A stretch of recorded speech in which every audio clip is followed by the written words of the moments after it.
Alors, ce témoignage, en fait, c'est la suite d'une exhortation que vous pouvez trouver sur notre chaîne iltem.com, exhortation que j'ai intitulée Es-tu un chrétien hybride?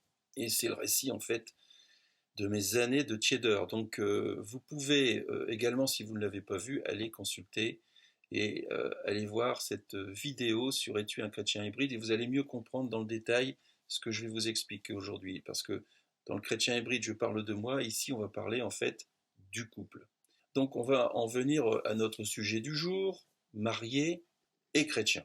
Et donc, j'aimerais ici vraiment vous partager mon expérience, notre expérience avec mon épouse de vie de couple marié et chrétien.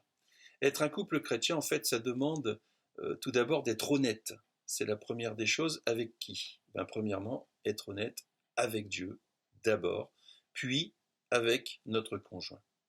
Mais ce n'est pas toujours sans difficulté, et on va le voir. Laetitia, mon épouse, et moi-même avons eu un parcours plus que chaotique, semé, on peut le dire, vraiment d'épreuves, et qui s'est transformé, grâce à Dieu, en une grande bénédiction. Mais vous allez le voir, ça n'a pas été simple, et j'espère en tout cas que ce témoignage, cette exhortation, va servir à celles et ceux qui peut-être traversent aujourd'hui ce que nous avons traversé, mon épouse et moi. Il y a deux sujets en fait qui ont marqué notre vie de couple. Le premier sujet, c'est que notre couple avait l'apparence d'un couple chrétien. Et le deuxième sujet, c'est que nous ne vivions pas comme un couple chrétien. Prenons le premier sujet. Sur l'apparence d'un couple chrétien, il y avait 4 signes d'apparence. Le premier signe, c'est que tous les deux nous affirmions être chrétiens. Le deuxième signe, c'est que tous les deux nous étions actifs dans la vie de l'Église. On allait au culte, nous participions aux réunions, aux ateliers, aux événements. Le troisième signe, c'est que nous vivions en fait une communion fraternelle avec nos frères et sœurs, et on l'a toujours vécu dès le moment où nous sommes devenus chrétiens. Et le quatrième signe, c'est que nous étions reconnus pour être des membres de l'Église. On avait le costume du couple chrétien et la carte de membre de l'Église. C'était l'apparence extérieure du couple chrétien. Mais si on se focalisait à l'époque en nous voyant sur ces 4 signes d'apparence, eh bien on était quelque part berné sur toute la ligne. L'habit ne fait pas le moine. Notre couple avait de beaux habits de chrétiens, mais il était loin de l'être, en tout cas dans sa totalité. On va donc entrer dans le vif du sujet. Parce que derrière ces 4 signes d'apparence, eh bien, il y avait 3 contradictions qui s'opposaient aux 4 signes d'apparence. Forcément, ces contradictions, les gens ne le voyaient pas. Ces 3 contradictions étaient 1. L'identité du couple, 2. La relation du couple, et 3. L'unité du couple. Passons à la première contradiction, l'identité. Un couple chrétien, c'est 2 personnes en esprit. Les 2 ne font qu'un. Donc les 2 ne font qu'un en Christ, qui règne en fait au milieu des 2 conjoints qui sont unis en lui. En lui, eh bien, ils ne font qu'un. Et on peut le dire, on est en mode solo. Nous sommes 2, mais nous ne faisons qu'un en Christ. Mais on va voir que même si l'on se dit chrétien, on voit bien que finalement la pratique n'est pas toujours en phase avec l'identité et les apparences. Ça, c'est très très clair.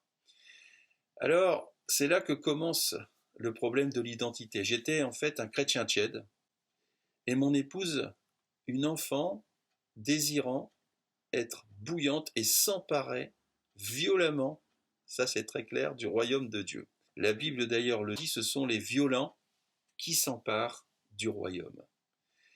De fait, bien ma tiédeur, avec cette tiédeur, et je dirais que de ma tiédeur, eh bien, nous n'étions pas un, mais 3. Et il n'est pas bon de faire ménage à 3. J'avais bien un problème identitaire majeur avec le fait que je me revendiquais comme un bon chrétien, que j'aimais Dieu, et que l'on n'avait surtout pas, en tout cas, à me juger. Pour moi, voilà, j'étais chrétien, ça se passait très très bien pour moi, et j'avançais à mon rythme. Avec mon épouse qui, elle, était bouillante, nous vivions beaucoup dans l'opposition en fait du tiède et de la bouillante. Donc mon épouse me reprenait à juste titre. Parfois, ça lui arrivait de le faire maladroitement, avec une certaine forme d'insistance, mais il était très très clair qu'elle avait raison. Et les conflits eh bien, se multipliaient entre mon costume de chrétien et sa sincérité d'enfant de Dieu, de femme bouillante, d'épouse aussi, qui voulait vraiment faire en sorte que son mari soit bouillant. Jésus, Jésus c'était mon sauveur, mais pas vraiment du tout mon Seigneur. Mon épouse était une véritable enfant de Dieu, ça c'est très très clair, et je ne l'étais pas encore. Alors, pour vous donner un exemple, quel était un peu mon type de comportement? Je continuais à agir en fait comme un homme du monde, très investi dans son travail, c'est-à-dire que j'avais le costume de chrétien le dimanche et je reprenais le costume du monde la semaine. J'avais aussi des réactions, des actes qui souvent ne reflétaient pas ceux d'un enfant de Dieu. Ça, c'est arrivé de critiquer aussi assez souvent les responsables de l'Église. Je voulais être reconnu, j'étais orgueilleux, rebelle, et je n'étais pas discipliné dans ma relation avec Dieu. J'avais peu de prières, peu de méditation, je ne parle pas de lecture parce que je lisais la Bible, certes, mais déjà pas suffisamment, mais je parle là de méditation de la parole de Dieu, et je ne m'engageais pas réellement dans les affaires de Dieu. Donc, mon épouse souffrait finalement de voir cette attitude qu'on peut appeler d'usurpateur, voire même de manipulateur, parce que quand on dit et que l'on n'est pas, quelque part on manipule. Et puis alors, il se passe une chose, c'est que souvent je l'accusais de me juger, et je l'accusais même parfois d'être un suppôt de Satan. Quel beau chrétien je faisais. J'étais en fait, c'est très très clair, j'étais converti, mais côté nouvelle naissance, ça c'était, je pense très sincèrement, une autre histoire. Seul Dieu connaît en fait les cœurs. Je n'entrerai pas dans le détail au niveau de la nouvelle naissance, mais il y a conversion, nouvelle naissance. Ça peut paraître un peu compliqué, il y a des mystères dans tout cela, mais en tout cas, je n'avais pas vraiment le comportement d'un homme né de nouveau. C'est vrai que mon comportement ne témoignait pas d'une nouvelle naissance. J'avais aussi cependant des moments forts avec le Seigneur, des moments forts en esprit. Mais c'était des moments qui étaient rares.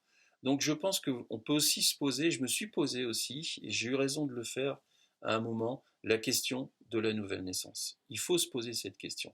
On peut s'être approché de Dieu, mais est-ce qu'on est réellement né de nouveau? Et ça se voit beaucoup de toute façon à notre comportement. Ça ne se voit d'ailleurs qu'à notre comportement.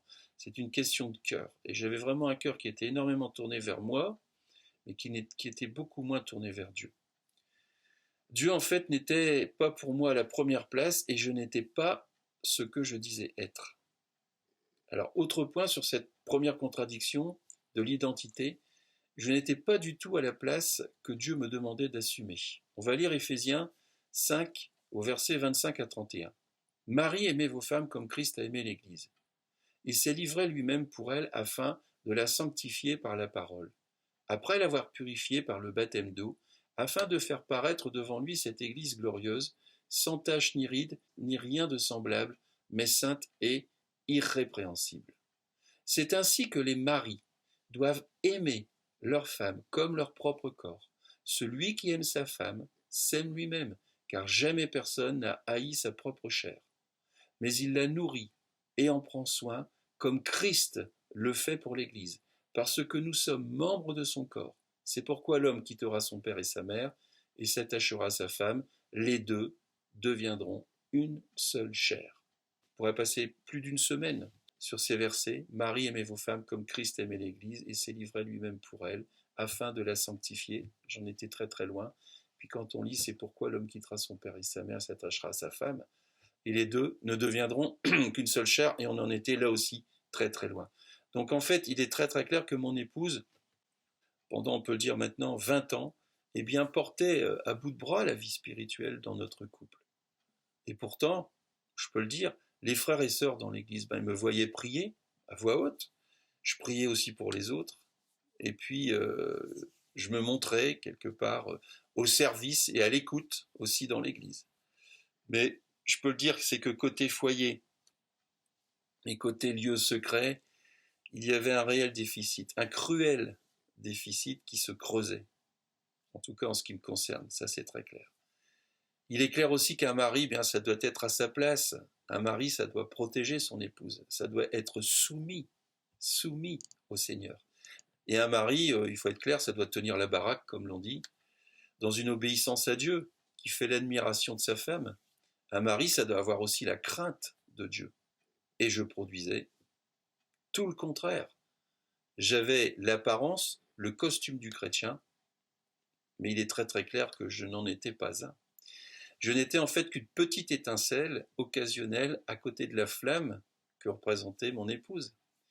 Donc j'aimerais maintenant, après la contradiction que l'on vient de voir sur l'identité, passer donc à la deuxième contradiction. C'était notre relation. Avec ce problème identitaire, qui était surtout mon problème identitaire et pas celui de mon épouse, nous nous sommes affrontés durant, je le répète, 20 années, sur le fait que tous les deux avions une casquette chrétienne, mais surtout, malheureusement, une incompatibilité chronique dans notre fonctionnement spirituel. En clair, un tiède, ça refroidit, et un bouillant, ça brûle. Donc, on peut dire qu'un tiède et une bouillante ne font pas bon ménage. Et trop souvent, eh bien, nous avons eu, on peut le dire, nous avons eu des tensions, et même des tensions extrêmes parfois. Et à coup de versets bibliques, eh bien, parfois on se défendait, et puis parfois on attaquait. Et on le faisait tous les deux. C'était pas simple, mais ça se passait comme cela. Ce fut, je dirais, d'un côté comme de l'autre, l'opposition. Et nous étions opposés de façon chronique, avec, on peut le dire, des réactions qui ont été des réactions charnelles. Ça a été des revendications, des séparations, beaucoup de justifications. On peut dire qu'en fait, on était finalement toujours ou presque dans la composition. On composait, nous composions pour éviter de froisser l'autre, et en fait, on s'efforçait de ne pas choquer très souvent, mais au fond, qu'est-ce que l'on faisait bien? On entretenait, ça c'est très très clair, on entretenait une grande solitude de part et d'autre, intérieure, qui se cachait, comme nous l'avons vu derrière le costume, qui était ce costume extérieur. On avait une vie intérieure qui souffrait beaucoup, et on avait une vie extérieure où ça ne se voyait pas finalement. On va en venir à la troisième contradiction après l'identité et la relation, c'était l'unité dans le couple. Alors vous vous doutez bien qu'avec tout cela, c'est vrai qu'il nous arrivait de prier, il nous arrivait de méditer, de partager ensemble, ça nous est arrivé, souvent même.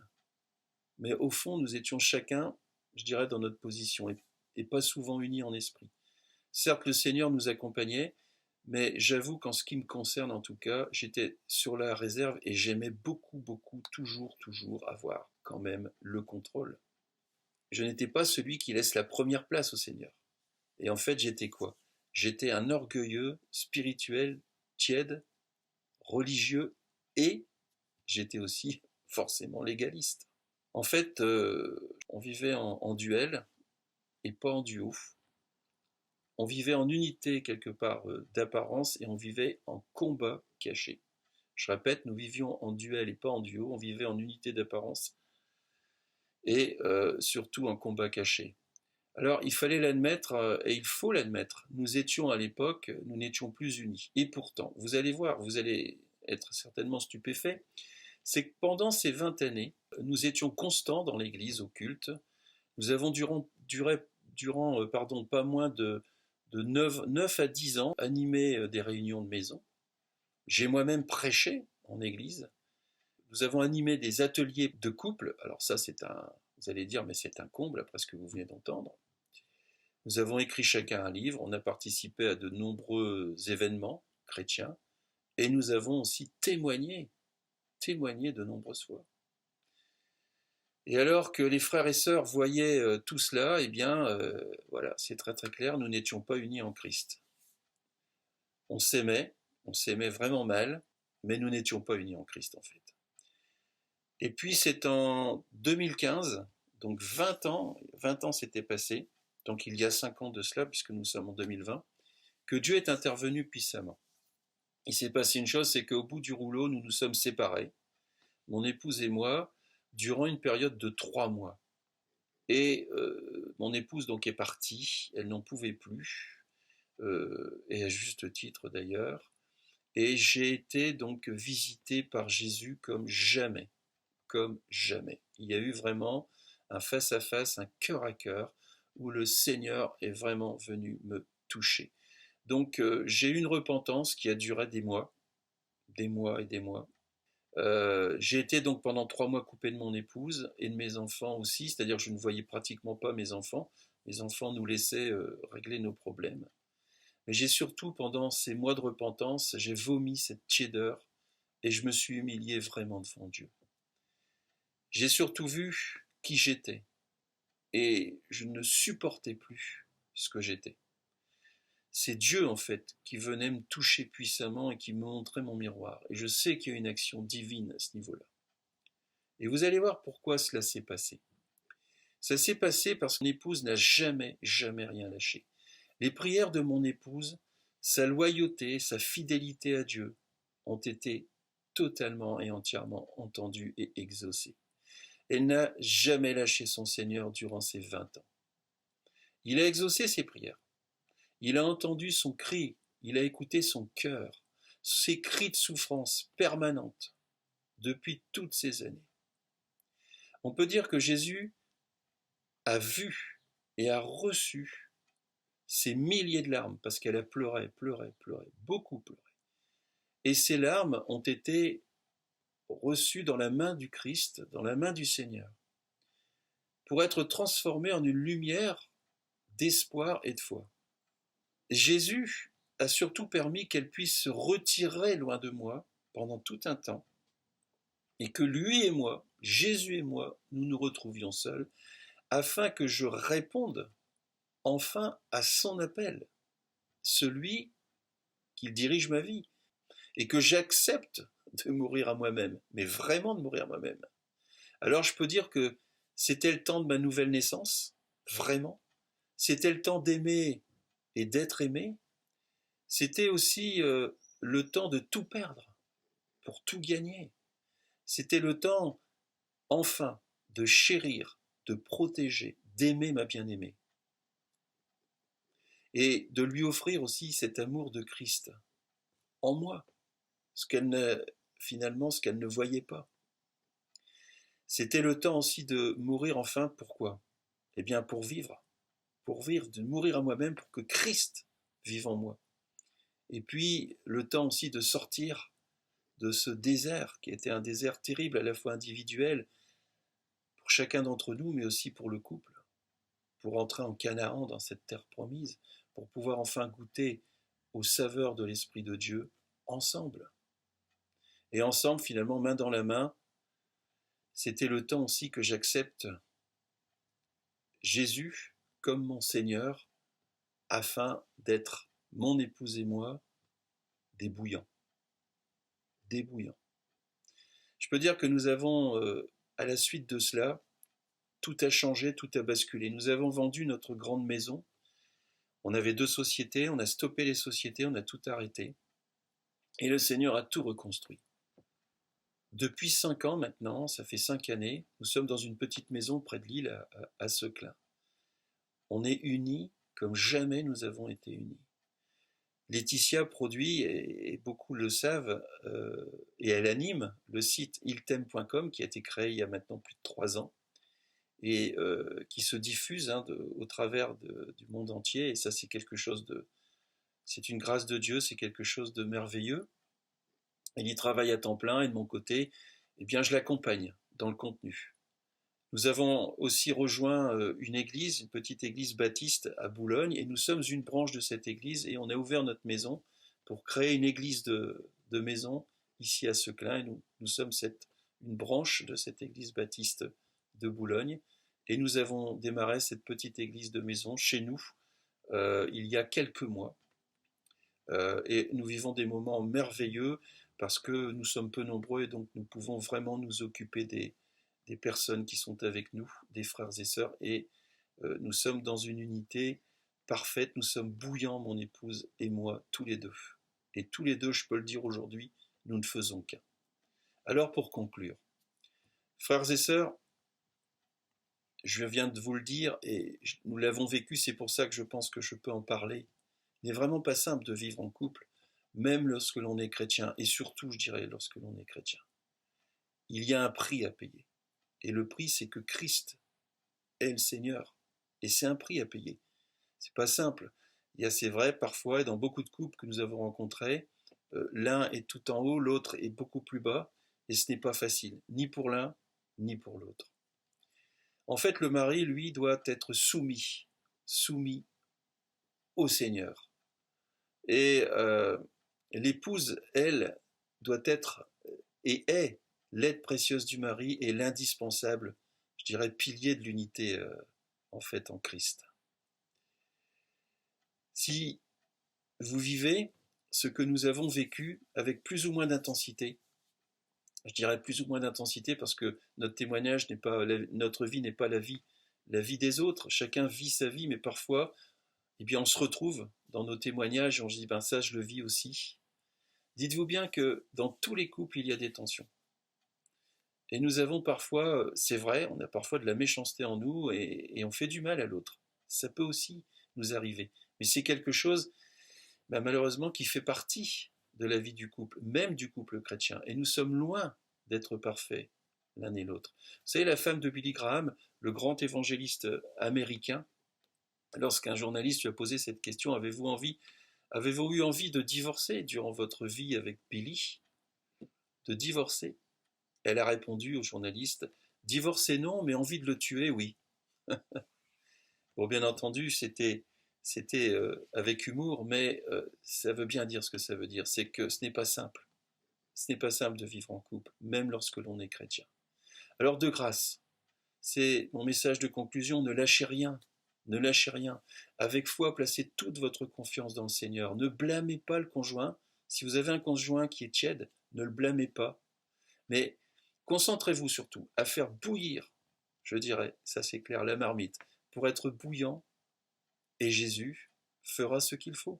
C'est lui qui va intervenir. Ne cherchez pas ou plus, je dirais, à entrer dans des débats qui sont des débats stériles, dans une dualité, qui est une dualité qui fait mal, mais jetez-vous surtout dans les bras du Père Céleste et ne lâchez rien, comme mon épouse l'a fait pendant 20 ans. Et le Père Céleste pourvoit à nos besoins.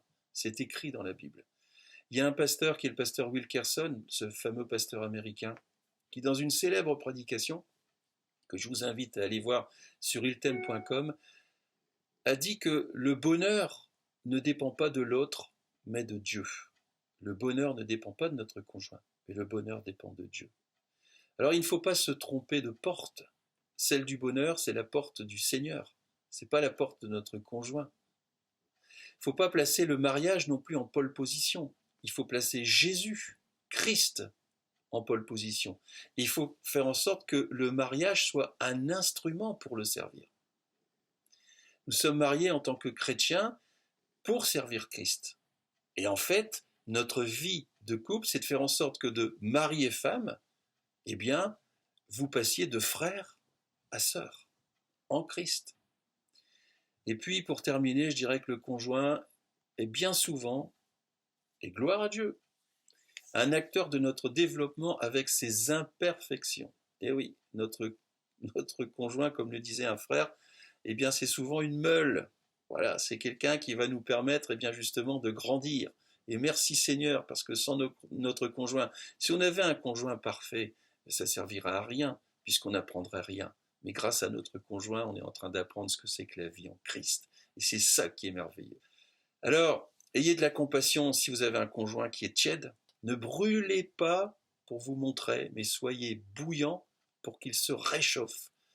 Bouillant de l'amour de Christ en vous. C'est de cette source bouillante qu'est Christ, qui jaillissait du cœur de mon épouse, en fait, que je me suis réchauffé. Et que de tiède, je suis devenu bouillant. Alors, aujourd'hui, nous sommes tous les deux, mon épouse et moi, dans la marmite. Et c'est le Seigneur qui attise le feu de l'Esprit en nous. Vous voyez, en fait, finalement, tout est possible à Dieu. Alors, priez sans cesse le Seigneur, afin que sa main puissante vous place tous les deux dans la marmite. Et si vous ne le voyez pas encore, eh bien ce n'est rien, l'important est déjà que vous soyez, vous, dans la marmite. Car votre grand amour, n'est-ce pas Christ finalement? Alors ne l'oublions pas pour terminer, le couple est la marche principale de la sanctification, mais pas la priorité. Seul le Seigneur est la priorité. Remettez-lui tout simplement votre couple et alors chacun sera à sa place. Je vous remercie en tout cas de m'avoir écouté et je vous dis à très bientôt, peut-être pour un nouveau témoignage et une nouvelle exhortation sur ce qu'est la vie du chrétien. À bientôt.